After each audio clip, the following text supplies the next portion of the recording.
The first thing I noticed was the smell. Old cardboard, engine oil, dust soaked with years of neglect. It didn't belong to me. Yet there it was, wrapping around my throat as I stood frozen in the garage, staring at my life stacked against a concrete wall like discarded furniture. My clothes, my books, my framed wedding photograph with the glass cracked straight through my smile. That was when I knew this wasn't a misunderstanding. It was a decision. Quiet, calculated eviction. An hour earlier, I had tried to open my bedroom door. The key turned halfway, then stopped. I jiggled it. Nothing. I knocked softly at first, then harder, my knuckles stinging. No answer. My room, the one I'd slept in for 12 years since my husband died, was suddenly not mine. I stood there in my cotton nightdress, barefoot on cold tiles, feeling like a guest who'd overstayed her welcome. From the living room, I heard my son-in-law's voice. Practical. The voice he used when explaining things that were already decided. Mom, Abba needed a proper room. You understand. He's old. I remember how the word old burned. As if I weren't. As if my years didn't count because I had the misfortune of being a widow instead of a patriarch.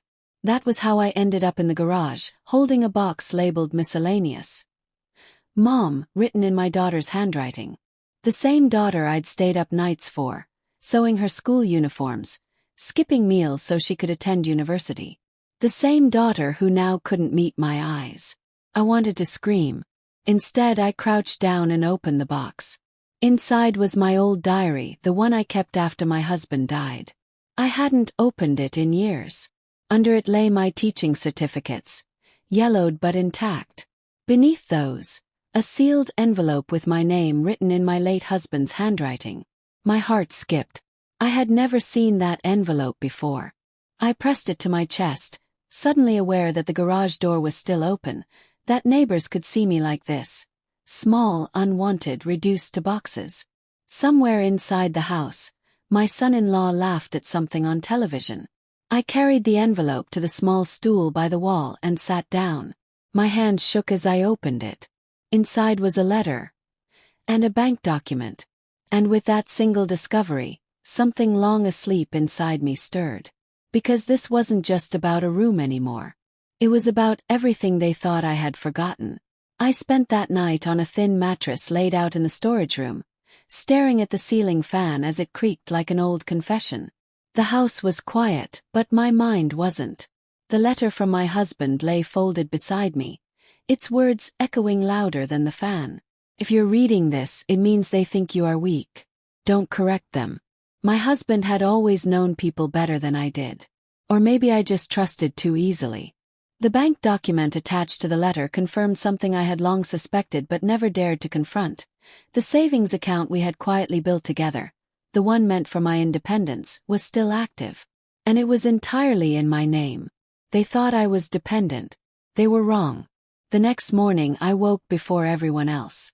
I cooked breakfast like always. Served tea. Smiled when spoken to. My son-in-law barely noticed me, already discussing renovations with his father. My room's new curtains, my cupboard space. I watched them from the corner of my eye, memorizing their arrogance. Later that day I walked to the bus stop alone, my shawl pulled tight. I hadn't taken public transport in years. My daughter used to insist on dropping me wherever I needed to go. Why would you go alone, Amy? But today I wanted the anonymity, the noise, the reminder that the world still moved without asking permission. At the bank, the young officer looked surprised when I slid the document across the counter. You want to reactivate the account, ma'am? Yes, I said. My voice didn't shake. That surprised me most of all. By afternoon I had something else too. A small rented room near the old girls' college where I once taught literature. The landlord didn't ask many questions. Maybe he saw something in my eyes. Or maybe he just needed the money. That evening, back at the house, my daughter found my half-packed bag. Amy, what is this? I looked at her properly then. The dark circles under her eyes. The way her shoulders hunched, as if she too had been shrinking to survive. I'm giving you space, I said gently. You seem to need it. Her lips trembled. She opened her mouth to speak, then closed it. Her silence hurt more than shouting ever could. That night, my son-in-law finally addressed me directly. "You don't need to move," he said, as if granting mercy. "Just stay in the storage room for now." Smiled. "For now," I repeated. "Yes." Inside, my phone buzzed with a message from the college administration. "Interview scheduled. Tomorrow. 10 a.m. I lay down to sleep with a strange calm settling in my chest. They thought they had cornered me. They didn't realize they'd only unlocked doors I'd been too afraid to open myself. And tomorrow I would step through one. The classroom smelled the same. Chalk dust and polished wood, mixed with the faint scent of jasmine drifting in from the courtyard. Sitting across from the interview panel, I felt something I hadn't felt in years. Relevance. They asked about my career gap. I was raising a family, I said. And surviving grief. They nodded, as if that explanation finally made sense. When they offered me the position, part-time lecturer literature, I accepted without hesitation. The salary wasn't extraordinary. The dignity was. That evening, I didn't go back to my daughter's house. I went to my rented room instead. I unpacked slowly, carefully, hung my clothes, placed my husband's photo on the small table by the bed. For the first time in months, I slept without fear of being asked to move again. The confrontation came 3 days later. My son-in-law stood in the doorway of my rented room, his face tight with anger and disbelief. "You left without telling us." I looked at him calmly.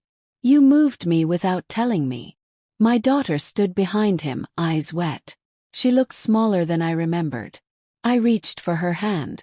"I love you," I said. "But I will not disappear to make your life easier."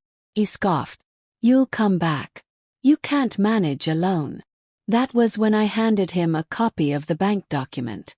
His silence was delicious. Weeks passed. Then months. I earned. I breathed again. One evening my daughter came alone. She cried in my arms like she used to when she was little. "I didn't protect you," she whispered. "No," I said softly. "But now you can learn how." As she left, I realized something profound. Revenge didn't need fire or shouting. Sometimes it was simply refusing to be erased. That night I locked my own door. And for the first time it was entirely my choice.